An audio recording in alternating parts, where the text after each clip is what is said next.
राष्ट्रीय स्वयंसेवक संघ, आदरणीय स्वांत रंजन जी, अखिल भारतीय बौद्धिक प्रमुख राष्ट्रीय स्वयंसेवक संघ, श्री मोहनी मोहन जी मिश्र, अखिल भारतीय महासचिव भारतीय किसान संघ, और श्री भूपेंद्र सिंह जी, प्रदेश अध्यक्ष भारतीय किसान संघ,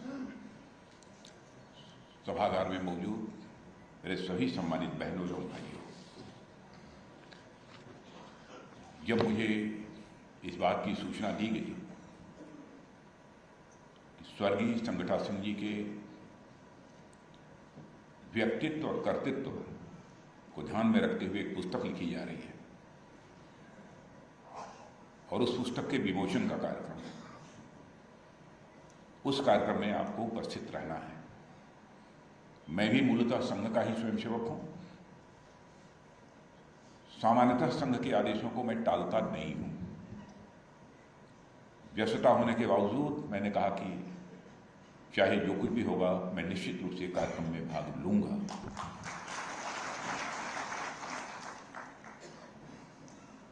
और आज हम जिन पूर्व वक्ता लोगों ने विचार व्यक्त किए हैं और विशेष रूप से मोहनी मोहन जी ने जो कि रखा है उसे भी आपने सुना है, हमारे माननीय स्वांत रंजन जी ने जो रखा है उसे भी सुना है। कुछ ऐसे प्रसंग थे जब स्वांत रंजन जी बोल रहे थे, उन प्रसंगों का स्मरण मुझे भी हुआ है, क्योंकि मैं और स्वांत रंजन जी दोनों लोगों ने साथ संघ शिक्षा वर्ग किया है, प्रथम वर्ष। और उस समय आदरणीय संगठा सिंह जी की बड़ी प्रमुख भूमिका थी। डिसिप्लिन के मामले में तो सारे पूर्व वक्ताओं ने आपको बतलाया है, वो बेजोड़ थे। जब मुझे यह कहा गया कि आपको पुस्तक विमोचन के अवसर पर बोलना है, तो बातें तो बहुत सारी थी मस्तिष्क में। लंबे समय तक मुझे उनके साथ काम करने का अवसर नहीं मिला है, लेकिन सानिध्य समय समय पर उनका मिलता रहा। तो कुछ बातें जो भी ध्यान में आई, तो हमारे जो लिखने वाले एक दो लोग होते हैं, मैंने उनको कहा भाई कुछ लिपिबद्ध कर डालो, क्योंकि हो सकता है कि बहुत सारी बातें उसमें छूट जाएं। तो उन्होंने लिख कर दिया। तो वो बातें कुछ तो मैं आपके सामने रखूंगा, लेकिन इस पुस्तक के संबंध में मुझे कहना कि इसका जो शीर्षक दिया गया है, कर्मयोगी श्री संगठा प्रसाद जी, मुझे लगता है कहीं कहीं एक चीज छूट गई।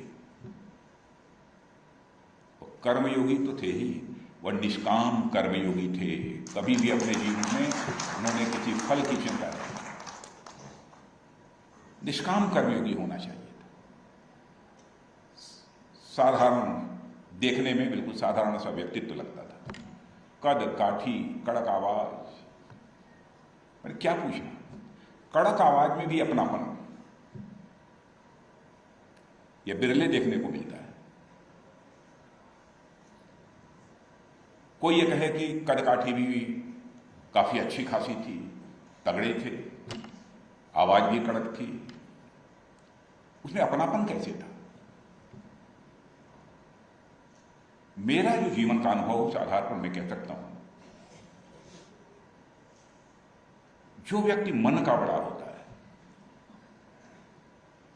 वह लोगों के दिल को जीत लेता है। इसलिए जीत लेता है कि वह सदैव आनंदित रहता है, खुद भी आनंदित रहता है, आनंद की अनुभूति करता है।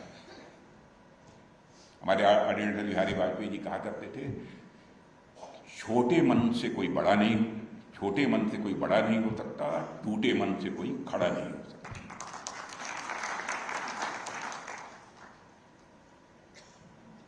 तो आदरणीय संगठा सिंह जी छोटे मन के नहीं थे। यह बात तो जो भी स्वयंसेवक उनके सानिध्य में रहा होगा वो पूरे विश्वास के साथ और डंके की चोट पर कह सकता है।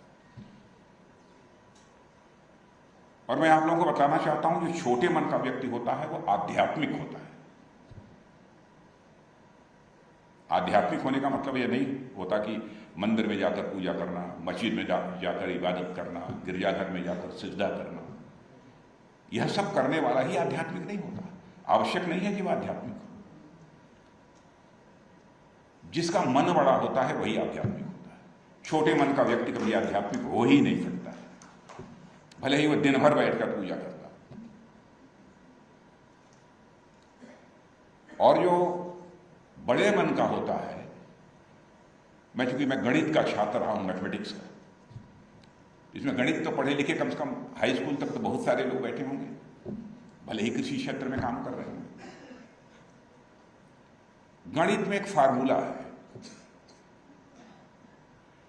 वृत्त आप लोगों ने सुना है, सर्किल, वृत्त कितने लोगों ने पढ़ा है यहां से? अरे वाह, इतने सारे लोगों ने पढ़ा है। मान लीजिए थोड़े देर के लिए कि आपका मन वृत्त है, सर्किल है। अब मैं यह कह रहा हूं कि जैसे जैसे वृत्त की परिधि बढ़ती चली जाती है, उसी अनुपात में सुख की मात्रा, आनंद की मात्रा बढ़ती चली जाती है और अंत में व्यक्ति को परमानंद की प्राप्ति होती है।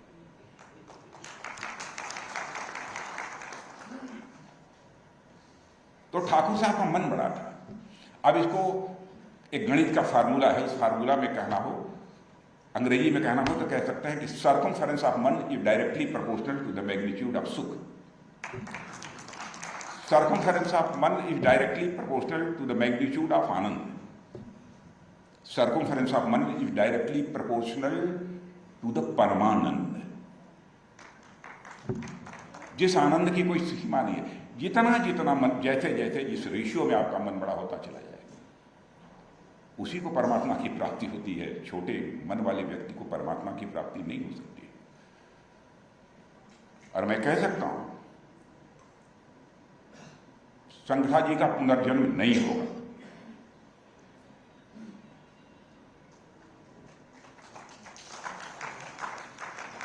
क्योंकि उन्हें अपने जीवन में मोक्ष प्राप्त हुआ होगा।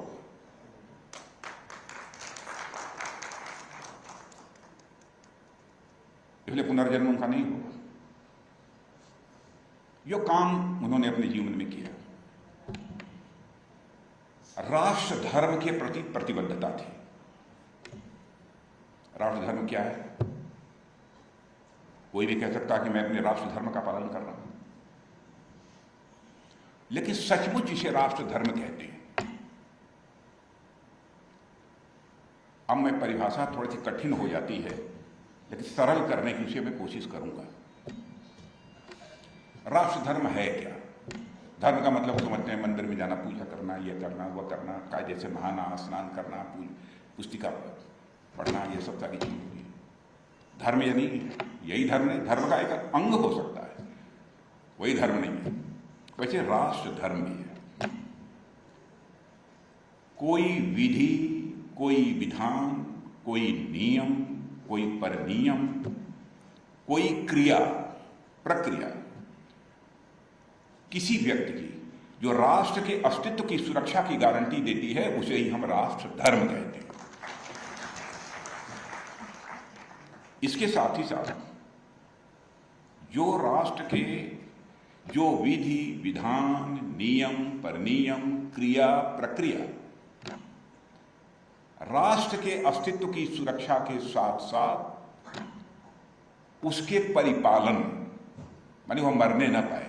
यदि राष्ट्र की विरासत है तो राष्ट्र की विरासत समाप्त न हो पाए, बनी रहे। तो जो विधि, विधान, नियम, परनियम, क्रिया, प्रक्रिया राष्ट्र के अस्तित्व की सुरक्षा के साथ साथ उसके परिपालन की गारंटी देते हैं, उसी विधि, विधान, नियम, परनियम, क्रिया, प्रक्रिया को ही राष्ट्र धर्म कहते हैं। इसके साथ नियम, विधि, विधान, नियम, परनियम, क्रिया, प्रक्रिया जो अस्तित्व की सुरक्षा, परिपालन की गारंटी के साथ साथ राष्ट्र के विकास एवं संवर्धन की गारंटी देते हैं, उसे ही राष्ट्र धर्म कहते हैं। तो राष्ट्र धर्म के प्रति उनकी प्रतिबद्धता थी सच्चे अर्थों में। वह संघ के स्वयंसेवक थे, संघ के स्वयंसेवक के रूप में उन्होंने काम किया। दायित्व था किसान संघ का। अब मैं ये भी इतना बहुत लंबा समय लग जाएगा।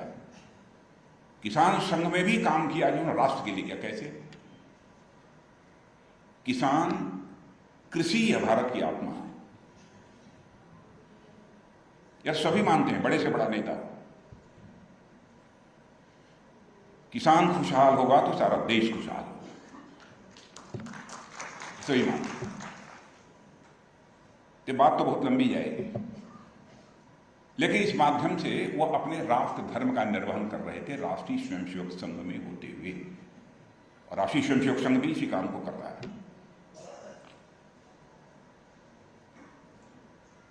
और उन्हें सचमुच में सदैव आनंदित मैंने उन्हें देखा है। वो बीमार थे,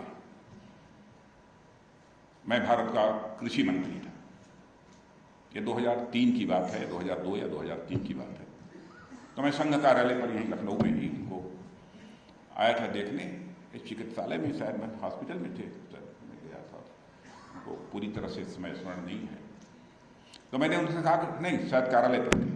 तो मैंने कहा ठाकुर साहब ऐसा है कि मैं दिल्ली ले चलता हूँ, एम्स में आपका एडमिशन करा देता हूँ ताकि वहाँ विधिवत आपका इलाज हो जाए। अरे कहा नहीं, तू रहेगा नहीं, हम यहीं ठीक हो जाओ। माने हमसे वो भोजपुरी में बोलते थे, हमें ठीक हो जाएगा, कहें सब ठीक हो जाए। माने इस बीमारी की हालत में भी उन्हें आनंदित हमने देखा। तभी मैंने महसूस किया कि इस व्यक्ति का मन बड़ा है।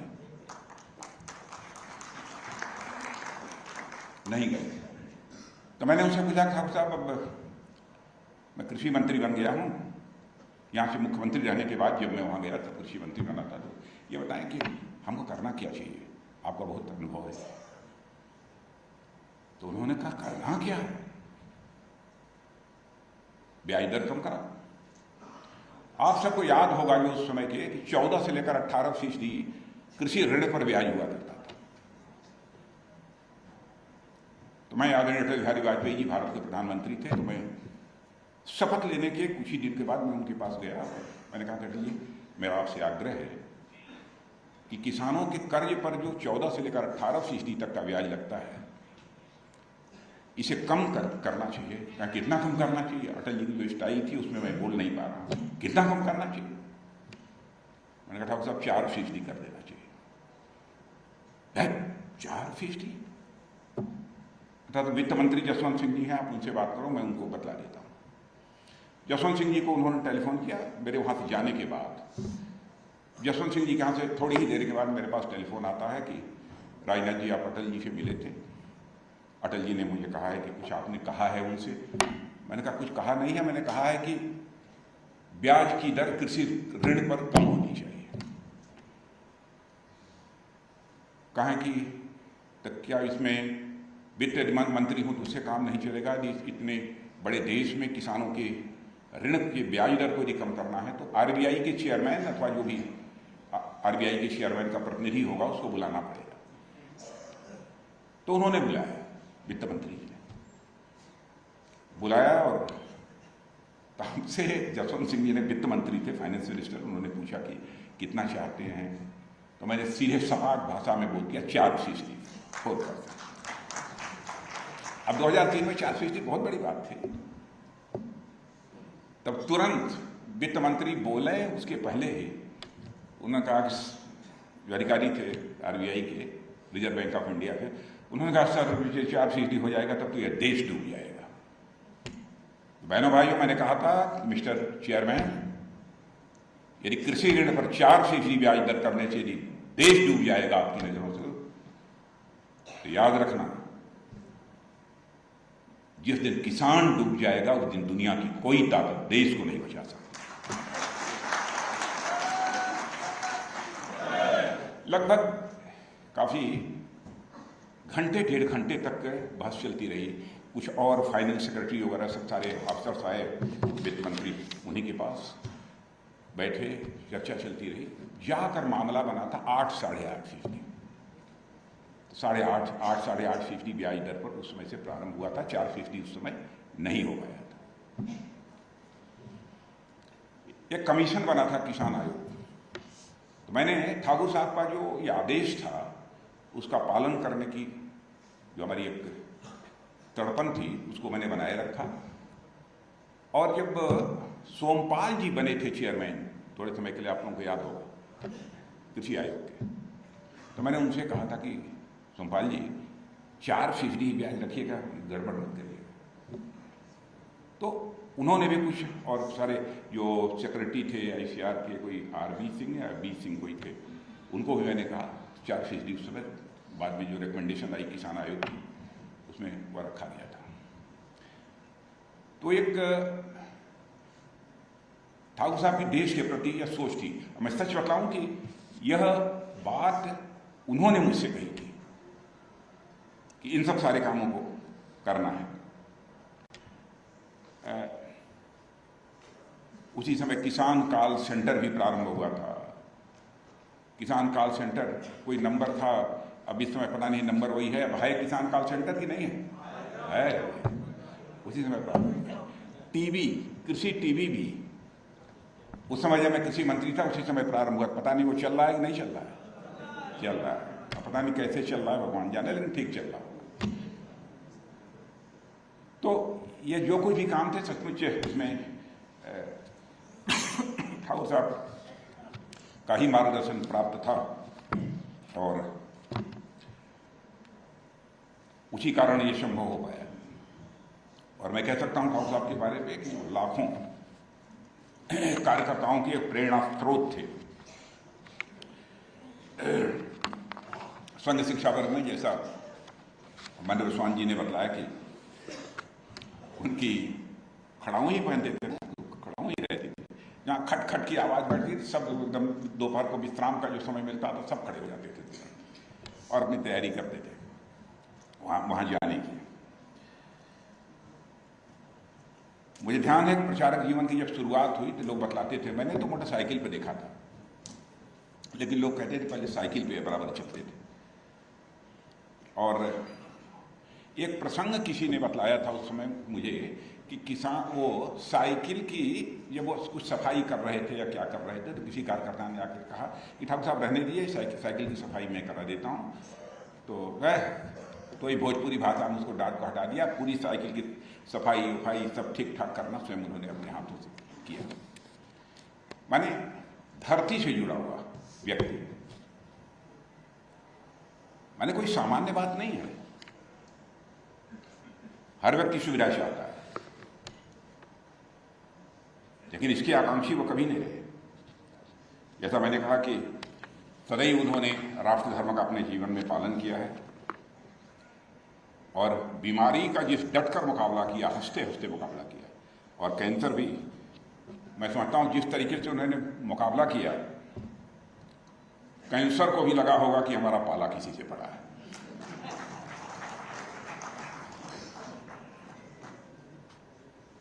अद्भुत व्यक्तित्व था। पूरा जीवन अपने इस राष्ट्र की और समाज की सेवा में उन्होंने लगाया है, और मैं समझता हूं कि उनका हर प्रसंग संगठन में काम करने वाले हम सभी कार्यकर्ताओं के लिए स्वयं में एक प्रेरणा है, मैं ऐसा मानता हूं, और उनकी स्मृतियां सदैव हम सबको ताजी रहेंगी।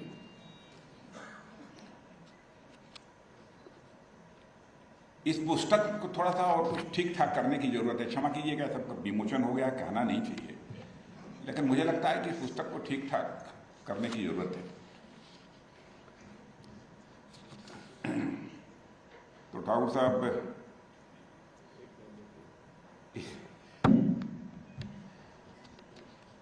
एक गुलामी के कालखंड की मैं यहाँ चर्चा में करना चाहता हूँ, जो हमारी परंपराओं और संस्कृति को कुचल दिया गया, तो उसका प्रतिकूल प्रभाव हमारी ऋषि परंपरा पर भी पड़ा था।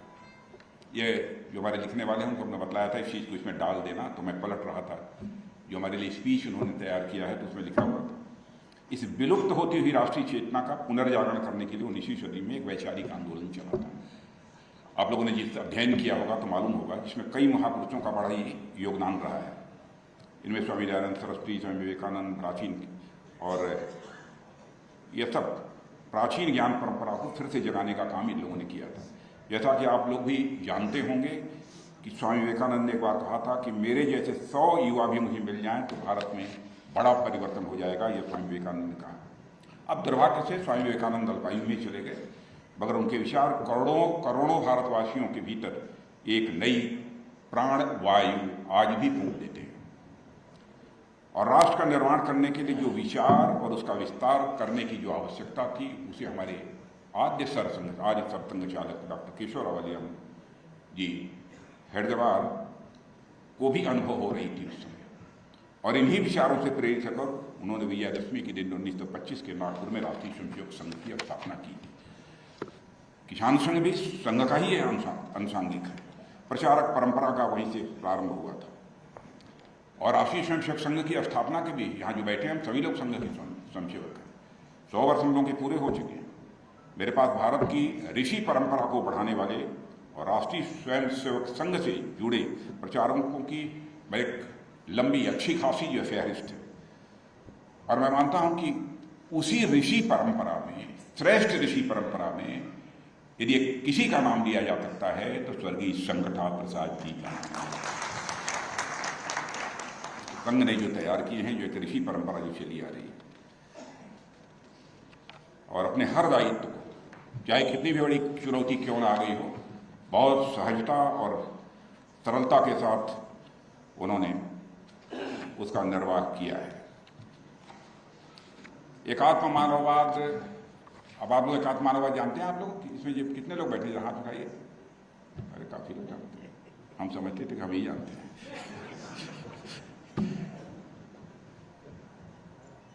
एकात्मवाद, अब विषय बड़ा लंबा हो जाएगा, इस पर मैं बोलूंगा, बहुत लंबा हो जाएगा। एकात्म मानववाद के प्रति उनकी पूर्ण प्रतिबद्धता थी। आप कहेंगे तो बड़ा जटिल विषय आपने ले लिया, कहां मुझे मुसीबत में डाल दिया। बहुत सरल में मैं इसको बतला दूं, और उनकी प्रतिबद्धता कैसी थी इस पर यदि मैं भाषण करूंगा तो आधा घंटा 40 मिनट लगेगा, इसलिए वो नहीं बोलूंगा। केवल एकात्म मानववाद, चूंकि अधिकांश हम सभी संघ के स्वयंसेवक ही यहां बैठे हैं, बहुत 2 मिनट के अंदर मैं बतलाता हूं। एकात्म मानववाद है क्या? मनुष्य है ना, हमारे पास शरीर है, तन है, मन है, बुद्धि है, आत्मा है। यही है ना, 4 चीजों को मिलाकर मनुष्य बना है ना। मनुष्य सुखी रहना चाहिए, अपने जीवन में आनंद की प्राप्ति करनी चाहिए, और जीवन के अंतिम क्षणों में परमानंद की प्राप्ति करनी चाहिए, यानी परमात्मा के साथ हमारा मिलन हो जाए। यही अंतिम इच्छा होती है, यानी मोक्ष प्राप्त करें। चाहिए क्या? तन के सुख के लिए भी कुछ चाहिए, क्योंकि मनुष्य सुख चाहता ही है, आनंद चाहता है, तो तन के सुख के लिए भी कुछ चाहिए, मन के सुख के लिए भी कुछ चाहिए, बुद्धि के सुख के लिए भी कुछ चाहिए, और आत्मा के सुख के लिए भी कुछ चाहिए। भाई सुख तो हर चीज चाहती है। तो तन की आवश्यकता, शरीर की आवश्यकता के लिए पैसे की जरूरत होती है, मुद्रा, धन। अब क्या होगा? तो अब कपड़े पहनेंगे, खाना खाएंगे, या सब उसके लिए दवा दारू, या सब तन के सुख के लिए पैसा चाहिए, धन चाहिए। तो तन के सुख के लिए धन चाहिए, मन के सुख के लिए मान सम्मान स्वाभिमान चाहिए। आप बड़े धनवान हो, कोई अपशब्द का प्रयोग कर दे, आपके स्वाभिमान को चोट लगेगी, आप तिलमिला उठेंगे, और यह कहने वाले व्यक्ति से आप 2-2 हाथ करने के लिए तैयार हो जाएंगे। होता है कि नहीं? होता है कि नहीं? तो तन के सुख के लिए, शरीर के सुख के लिए, इंद्रियों के सुख के लिए धन चाहिए, नहीं तो पैसा नहीं रहेगा तो कैसे पूरा कपड़ा कैसे पहनेंगे, हम स्नान कैसे करेंगे, और आएंगे जाएंगे, दौड़ा कैसे करेंगे, कैसे? तन के सुख के लिए धन चाहिए, मन के सुख के लिए मान सम्मान स्वाभिमान चाहिए। इसीलिए संघ में भी सबको जी लगाकर बोला जाता है, माननीय लगाकर बोला जाता है, प्यार से बोला जाता है, और डांटा भी जाता है उसमें भी प्यार रहता है। तन के सुख के लिए धन चाहिए, मन के सुख के लिए मान सम्मान चाहिए, लेकिन बुद्धि यदि पागल है तो कुछ मालूम ही नहीं होगा। बुद्धि के सुख के लिए ज्ञान चाहिए, और आत्मा चौथी चीज जो है, आदमी क्या कहता है? हे भगवान हमको उठा लो, अंत में यही कहता है। तो आत्मा के सुख के लिए भगवान चाहिए, तन के सुख के लिए धन धान चाहिए, मन के सुख के लिए मान सम्मान स्वाभिमान चाहिए, बुद्धि के सुख के लिए ज्ञान चाहिए, आत्मा के सुख के लिए भगवान चाहिए। यही एक आत्म मानव दर्शन,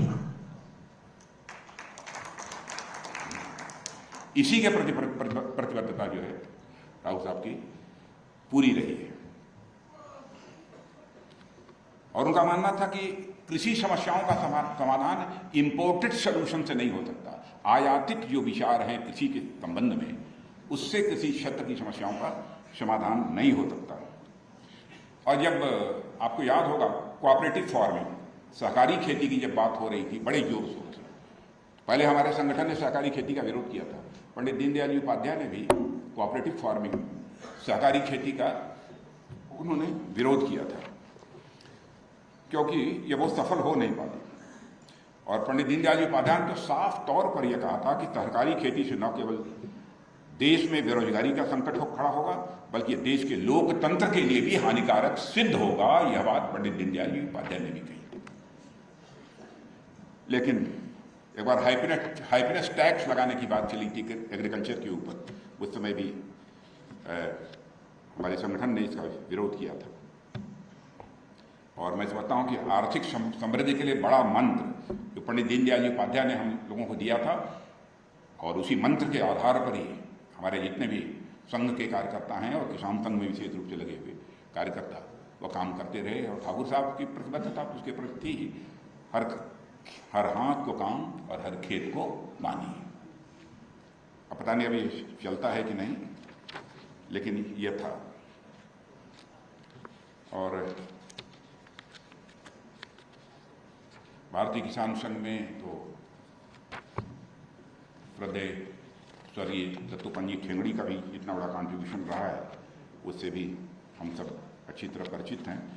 और हमारी सरकार ने जो किया, आप कहेंगे आप कि आप अपनी सरकार की बात करने लगे। अरे भाई, सरकार का हूँ, सरकार ने क्या किया है तो थोड़ी बहुत तो चर्चा मैं कर दूंगा। वैसे हमारे प्रधानमंत्री जी की पूरी प्रतिबद्धता है कि जितनी लागत लगती है कम से कम आमदनी जितनी आज है वो दोगुनी होनी चाहिए। तो कुछ तो बढ़ी है, इसको कोई नहीं नकारता। MSP लगातार बढ़ाते हम जा रहे हैं, ये सब होता जा रहा है। किसानों को भी 6,000 रुपये का इनकम सपोर्ट मिल रहा है। आप में से यदि किसान बैठे होंगे तब आपके घर भी नहीं पहुंच रहा है, पहुंच रहा है।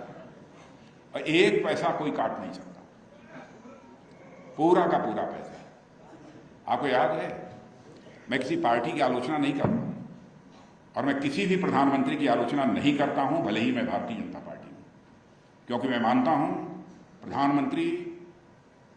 प्रधानमंत्री होता है, वह व्यक्ति नहीं है, वह संस्था है। स्वस्थ लोकतांत्रिक व्यवस्था में बराबर संस्था का सम्मान किया जाना चाहिए, इज्जत की जानी चाहिए। मैं आलोचना नहीं कर रहा हूं राजीव गांधी जी की, लेकिन उन्होंने मजबूरी जाहिर करते हुए प्रधानमंत्री के रूप में कहा था, क्या करें, हमारी मजबूरी है। हम ऊपर से 100 पैसा भेजते हैं लेकिन लोगों की जेब में 14 पैसा पहुंचता है। लेकिन देखिए, हमारे प्रधानमंत्री ने करिश्मेटिक काम कर दिया, जनधन खाता खोल दिया। मैं भारत का गृह मंत्री था और प्रधानमंत्री तो हैं ही। 2014 जो प्रारंभ हुआ था, सरकार नई बनी थी, तो एक उन्होंने बैठक बुलाई अधिकारियों की, तो उसमें प्रधानमंत्री जी थे, मैं था, 2 लोग थे मंत्री। तो जब खाता खोलने की बात, अकाउंट खोलने की बात वो कर रहे थे, तो मैंने पूछा कि ये बताइए इससे क्या होगा। ईमानदारी की बात है कि एकाएक मेरी भी समझ में नहीं आया, राजनाथ जी करिश्मा होगा। और सबके जनधन अकाउंट खुल गए, जनधन खाते खुल गए। और राजीव गांधी जी ने कहा था कि क्या करें, 100 पैसा भेजता हूं, लोगों की जेब में 14 पैसा पहुंचता है, और जनधन अकाउंट खुल जाने के कारण ये दिल्ली के बैंक से 100 पैसा चलता है, तो 100 का 100 पैसा आपके खाते में पहुंचता है। ये यानी भाषण देकर भ्रष्टाचार को समाप्त नहीं किया जा सकता, भाषण देकर भ्रष्टाचार को रूट आउट नहीं किया जा सकता। भ्रष्टाचार को नहीं समाप्त करना है, सिस्टम में बदलाव लाना पड़ेगा, व्यवस्था में बदलाव लाना पड़ेगा। और हमारे ठाकुर साहब भी व्यवस्था में बदलाव के बड़े पक्षधर थे, बहुत सारी बातें उन्होंने कही। बातें तो बहुत हैं, लेकिन लंबा हो जाएगा, क्योंकि हम सबके बीच हम सबके आदरणीय सर कार्यवाही माननीय दत्तात्रेय जी बोले यहाँ पर हैं, उनका भी मार्गदर्शन हम सबको प्राप्त होगा। इसलिए यहीं पर अपनी बात को समाप्त करते हुए और स्वर्गीय पूज्य संगठा सिंह जी के प्रति हृदय से श्रद्धा की अभिव्यक्ति करते हुए अपना निवेदन समाप्त करता हूँ।